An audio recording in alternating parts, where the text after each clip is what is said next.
السلام عليكم ورحمة الله وبركاته. وخضرة فوتش الصومالي هلتيد واي أيامها يوتيوب وكفرت صاحبيال alaabtaana isku kariyay wallahi naftaada u roono nafaqeed naftaada waaye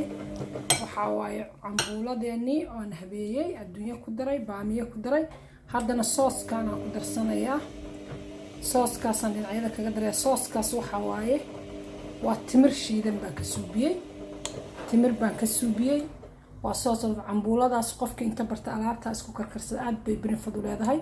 sooskaas waa macaan iyo dhanaan isku jira waa raqa iyo timir isku jira wuxuu u suubinayaa caloosha digestion-kaagu iisi ka dhigay inaad musqusho gashid waxaan ku kariyay baamiye waxaan ku kariyay barbarooni waxaan ku kariyay bataato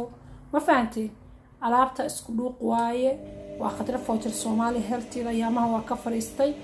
waa soo noqday insha Allahna waa socon doona ii soo duceeyay culays baa koray hawlo kale biis ku noqday guys insha Allah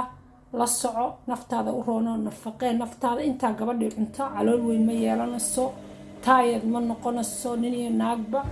waa nafaqeen naftaada u roono marka isku roonaada waa khadra foojar Soomaali healthiga isku soo duceeyno Soomaali weyn insha Allah share like tana ku dhufta wayna inay kaas waana inay salaamaya assalaamu calaykum wa rahmatullahi wa barakaatuh.